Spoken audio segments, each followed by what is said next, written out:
เอาไหมครับ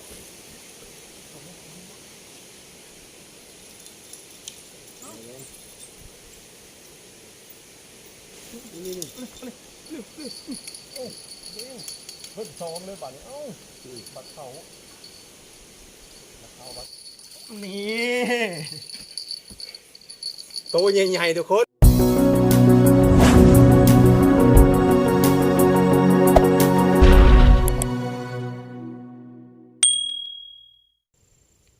สบายดีทุกคนมื้อนี้มาตกปลาหน้าดินอยู่สายเซจำพรคือเก่ามื้อนี้มาว่างหนองบัวมื้อนี้น้ำใสกว่าตะกี้ใสกว่าแต่เก่าเพราะว่าน้ำมันก็บกลายมือแล้วน้ำจะใสแล้วลองเบิ่งว่าสิมีโตหรือบ่เนาะมื้อนี้เนาะซาแต่เก่าเนี่ยห่วยมานอยู่ได้อยู่นี่ได้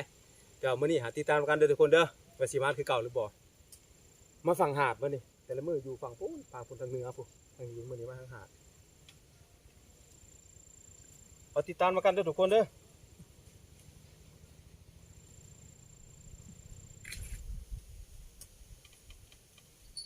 รับมันละบ่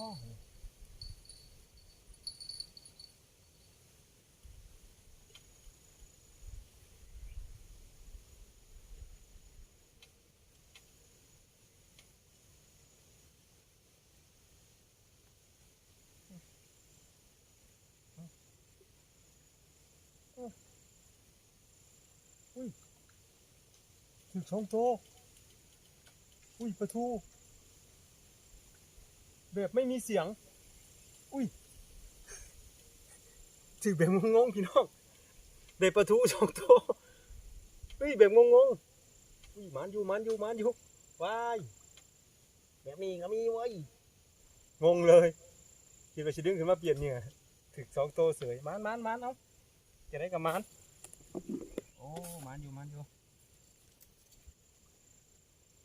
โอ้คือไปเงียบๆเลยวะโอ้โหโดนเงียบเลย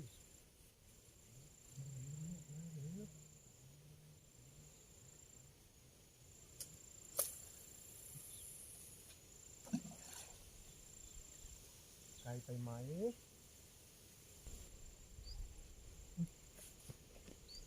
เอาไปดูเอาแค่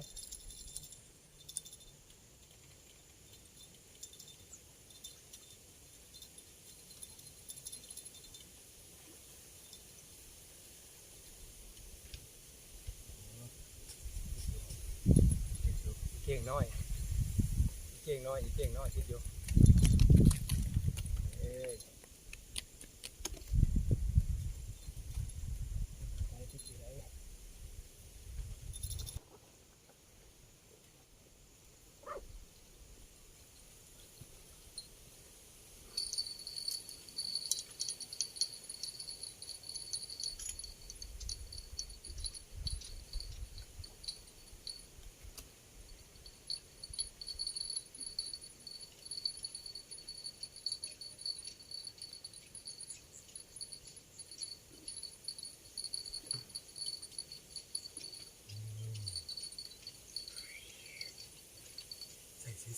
ใส่สวย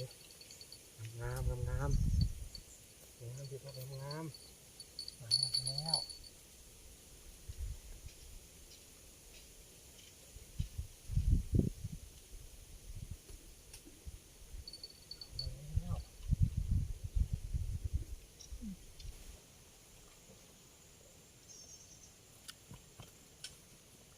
น่าจะมีตัวนี้เลย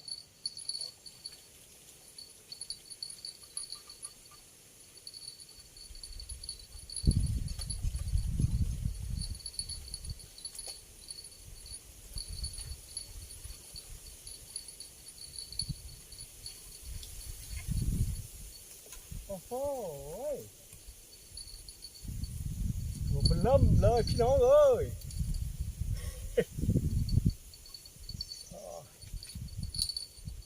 มันเริ่มเลยเด็ดบดอยู่ในพักอะไรแล้ว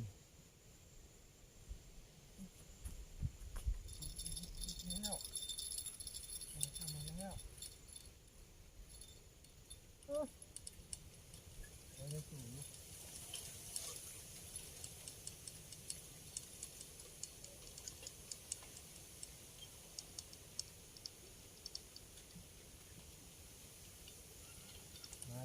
อยู่พี่น้องมาอยู่พอได้เก็บพอได้เก็บพอได้เก็บพอได้เก็บอยู่เล็กน้อยก็เอาน้อยก็เอา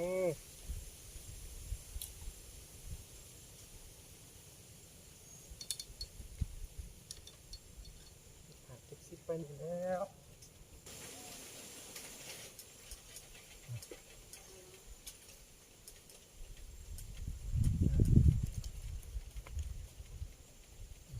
อยู่ที่ตรงนี้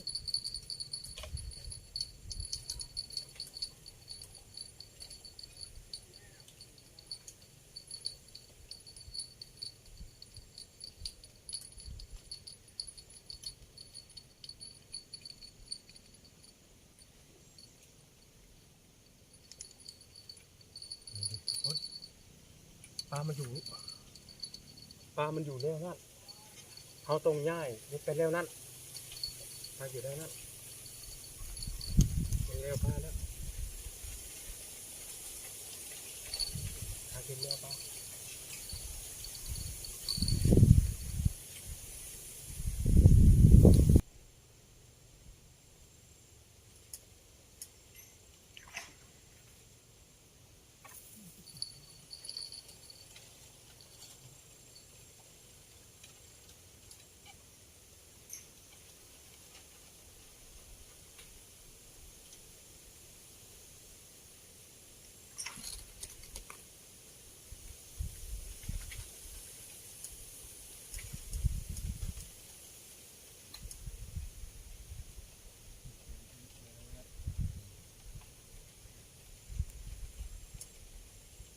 เรียบร้อยทุกคน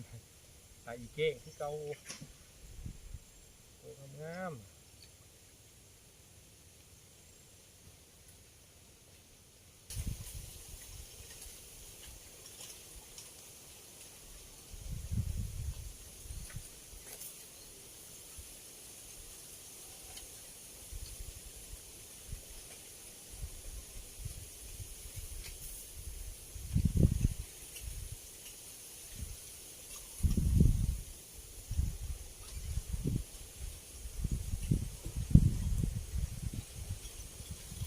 กระชากอย่างแรงกระชากอย่างแรงโอ้ยอดกระชากอย่างแรงเลย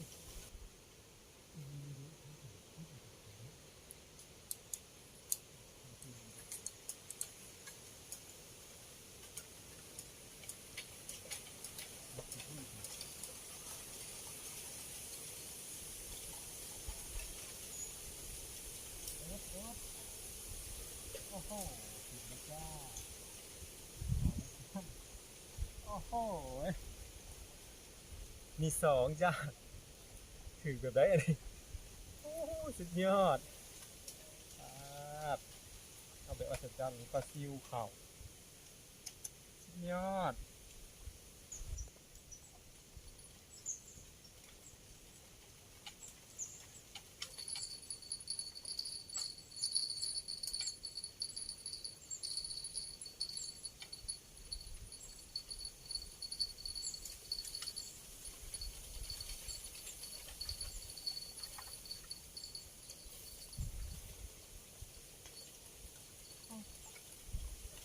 โอ้โหชอบเลย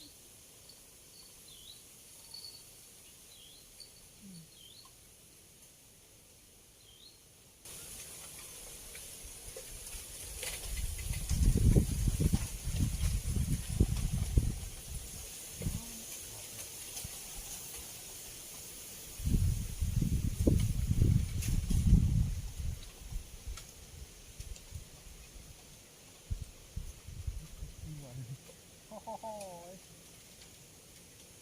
คิดว่าบ่ติดสองตัวมาแน่นอยนี่นะติดอยู่เด้อโอ้ตัดสองเลยเว้ย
นเติมฮักกับพ่อ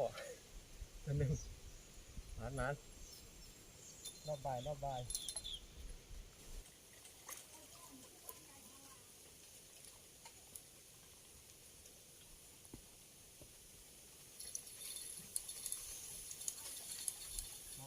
าอีกแล้ว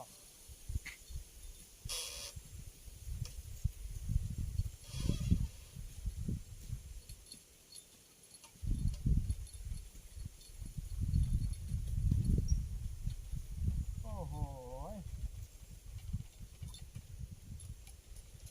ปลาทูน้อยอีกแล้วโอ้ย2 ตัว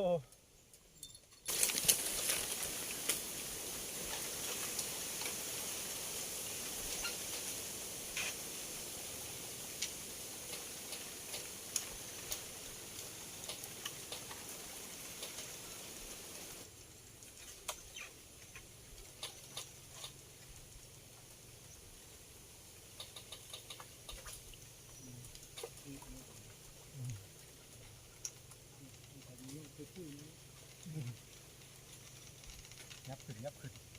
มันเหมือนน้อยแล้วมันก็ใหญ่ ตัวใหญ่ขึ้นมาหน่อยจังหน่อย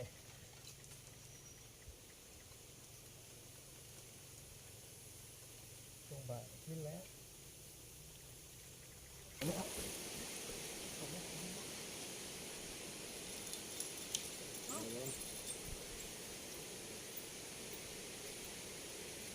วครับตัว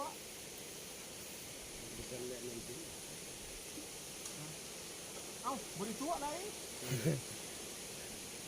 ย่างเขาเอาหัวกินชา เกาะหลัง นี่โอ้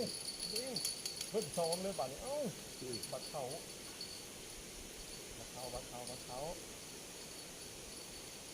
มาแล้วตัวน่ะเกาะหลังตัวนี้เกาะยังตัวนี้เกาะหลังอีกเกาะหลังอีกแล้วพี่น้องเป็ดโอ้ เล็ดอันนี้เนาะ โอ้มีแต่ปลาไส้มื้อนี่ไส้นิ้วมือนี่ตัวใหญ่ๆทุกคนปลากินหญ้าโอ้สุดได้ยาวหนึ่งโอ้สุดยอดมันว้าวของจริงเว้ยปลาขอนมีอ๋อโอ้ยผ้าตัวเป็นตะคมเถอะเว้ยเดี๋ยวดิขับตามเมืองผ้าบ้านเราได้หรอใช่แล้วผ้าบ้านนั่น